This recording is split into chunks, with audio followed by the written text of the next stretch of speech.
राधे राधे प्रिय भक्तों, आज हम इस पवित्र सभा में एक ऐसे विषय पर विचार करेंगे जो हर घर की नींव है, घर में सुख शांति लाने वाले धार्मिक उपाय। जब हम घर की कल्पना करते हैं तो वह केवल ईंट पत्थर का ढांचा नहीं बल्कि प्रेम, विश्वास और ईश्वरीय कृपा का आश्रय है। लेकिन आज की भागदौड़ भरी जिंदगी में तनाव, कलह और अशांति घरों को खोखला कर रही है। भगवान ने हमें ये जीवन दिया है ताकि हम सुख शांति का अनुभव करें, न कि दुख की आग में जलें। इसीलिए आज हम धार्मिक उपायों की बात करेंगे जो वेद पुराणों से प्रेरित है और जो हमारे घर को स्वर्ग बना सकते हैं। सबसे पहले समझिए कि सुख शांति की जड़ है ईश्वर भक्ति। बिना भक्ति के कोई उपाय फलित नहीं होता। हर सुबह घर के मुख्य द्वार पर खड़े होकर राधे राधे का जाप करें। यह नाम ही शांति का मूल मंत्र है। अब बात करते हैं दैनिक पूजा की। हर घर में एक छोटा सा पूजा स्थल हो जहां माता रानी या भगवान कृष्ण की मूर्ति स्थापित हो। सुबह उठते ही स्नान कर स्वच्छ वस्त्र धारण कर दीप जलाएं। पूजा में फूल, चंदन, धूप और नैवेद्य अर्पित करें। महत्वपूर्ण है मन से पूजा करें, न कि दिखावे से। एक माला जपें, चाहे वह हरे कृष्ण हो या राधे राधे। इससे घर का वातावरण शुद्ध हो जाता है। याद रखें, शास्त्र कहते हैं नास्ति तुल्यं तपो मंत्रात्, अर्थात मंत्र जप से बड़ा कोई तप नहीं। इसलिए परिवार के सभी सदस्य मिलकर संध्या समय भजन गाएं। राधे राधे जपो, चित्त में शांति आएगी स्वतः ही। अब एक महत्वपूर्ण उपाय, घर में तुलसी का पौधा लगाएं। तुलसी माता को प्रतिदिन जल दें और उसके सामने प्रार्थना करें। बृहद विष्णु पुराण में कहा गया है कि तुलसी के दर्शन से घर में लक्ष्मी का वास होता है। तुलसी पत्र से भगवान को तुलसी पत्र चढ़ाएं और उसके पानी से घर के कोनों को शुद्ध करें। इससे नकारात्मक ऊर्जा दूर भागती है। दूसरा उपाय, वास्तु शास्त्र का पालन।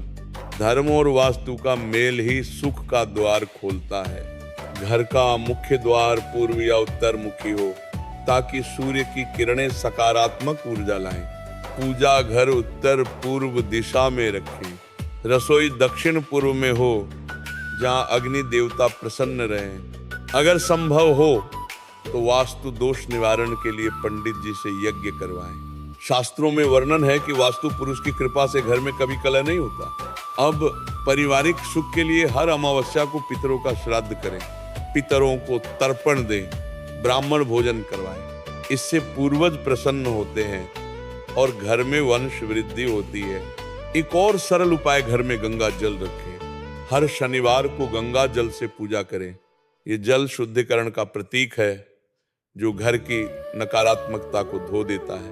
भगवत पुराण में भक्त प्रहलाद की कथा याद कीजिए। वे जेल में भी शांति से रहते थे क्योंकि उनका मन भगवान में रमा था। हमारे घर भी वैसा ही बनाएं, मन को भगवान में लगाएं। अब महिलाओं के लिए विशेष उपाय, हर शुक्रवार को संतान गोपाल मंत्र का जाप। देवकी सुत गोविंद वासुदेव जगतपते, देहि में तनय कृष्ण त्वामह शरणं गतः। इससे संतान सुख मिलता है और घर में हंसी खुशी बनी रहती है। पुरुषों के लिए हनुमान चालीसा का पाठ मंगलवार को करें तो घर से दरिद्रता भाग जाती है। कलह निवारण के लिए हर पूर्णिमा को चंद्रमा को अर्घ्य दें। चंद्रमा शांति का कारक है। फिर घर के सदस्यों को दूध मिश्री का प्रसाद बांटें। एक कथा सुनिए, एक गरीब ब्राह्मण के घर में हमेशा झगड़ा होता था। उन्होंने गुरुजी के कहने पर रोज नमो भगवते वासुदेवाय का जाप शुरू किया। कुछ ही दिनों में घर स्वर्ग हो गया। ऐसी कृपा आपके घर पर भी हो। अब व्रत उपवास की बात। एकादशी का व्रत रखें, निर्जल या फलाहार। इससे विष्णु भगवान प्रसन्न होते हैं और घर में धन धान्य की वर्षा होती है। नवरात्रि में दुर्गा सप्तशती का पाठ करें। माँ दुर्गा घर की रक्षा करती है। बच्चों के लिए रोज रात्रि को शुभम करोति कल्याण मार्तिन ध्यानम तन्नः श्रेय परमम वदेत। इस मंत्र से नींद शांत आएगी। वृद्ध जनों के लिए राम नाम जप, राम राम जपो निरंतर, शांति मिलेगी घर घर। एक महत्वपूर्ण उपाय, घर में कोई झूठ न बोले। धर्म कहता है सत्य ही शांति का आधार है। हर रविवार को सूर्य को जल अर्घ्य दें। इससे पिता का आशीर्वाद मिलता है और परिवार मजबूत होता है। अब दान पुण्य की बात। हर महीने गरीबों को अन्न दान करें। भगवान कहते हैं ददाती है सुखी भवती, दान से घर में सुख की बहार आती है। यदि कोई रोग हो घर में तो महामृत्युंजय मंत्र जपे, त्र्यंबकम यजामहे, ये मंत्र रक्षा कवच है। कथा सुनिए, द्रौपदी ने कृष्ण का स्मरण किया तो साड़ी अनंत हो गई। ठीक वैसा ही भक्ति से सुख अनंत हो जाता है। घर के सदस्यों में प्रेम बढ़ाने के लिए रोज एक दूसरे को आशीर्वाद दें। राधे राधे कहकर अब ध्यान और योग, हर शाम 10 मिनट ध्यान करें भगवान का स्मरण करते हुए। इससे मन शांत रहता है। पतंजलि योग सूत्र कहते हैं योगश्चित्त वृत्ति निरोधा, चित्त की वृत्ति आ रुके तो शांति आए। एक उपाय, और घर में शंख बजाएं सुबह शाम पूजा के समय। शंखनाद से वातावरण पवित्र हो जाता है। गरुड़ पुराण में कहा गया है कि शंख ध्वनि से पाप नष्ट होते हैं। राधे राधे, यदि आर्थिक तंगी हो तो लक्ष्मी पूजा। शुक्रवार को कमल पर बैठी मां लक्ष्मी की आराधना, श्री ह्रीं क्लीं महालक्ष्मी नमः मंत्र जपें, धन वर्षा होगी। परिवार में यदि अनबन हो तो गणेश जी की पूजा। गंग गणपतिये नमः से विघ्न हरण, गणेश जी कहते हैं प्रथम पूज्य, वे ही शांति लाते।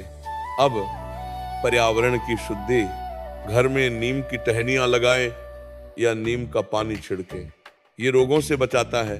आयुर्वेद और धर्म का मेल, शुद्ध हवा शुद्ध मन। कथा भक्त ध्रुव ने तप से ध्रुव तारा प्राप्त किया। हमारा तप घर की शांति के लिए हो। हर गुरुवार को विष्णु सहस्त्र नाम का पाठ, ये घर के सभी सदस्यों को आशीर्वाद देता है।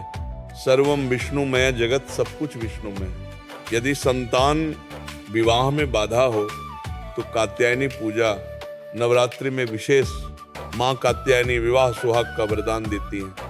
एक सामान्य उपाय, घर में हमेशा स्वच्छता रखें। अपवित्र घर में ईश्वर वास नहीं करते। भगवद गीता में कृष्ण कहते हैं शुचौ देशे, शुद्ध स्थान पर तप। अब मंत्र सिद्धि के लिए नियमित जप, कम से कम 108 बार रोज। इससे घर की ऊर्जा सकारात्मक हो जाती है। यदि भूत प्रेत का भय हो तो हनुमान जी की रक्षा, सुंदरकांड पाठ करें। हनुमान जी रक्षक हैं, कोई भय नहीं। परिवार यात्रा, हर वर्ष तीर्थ यात्रा पर जाएं। काशी या वृंदावन यात्रा से मन प्रफुल्लित होता है, घर में नई ऊर्जा आती है। शास्त्र कहते हैं तीर्थम तीर्थम कुरुते। अब समापन की ओर, ये उपाय अपनाएं तो घर स्वर्ग बनेगा। राधे राधे, लेकिन याद रखें भक्ति हृदय से हो, बिना विश्वास के कोई फल नहीं।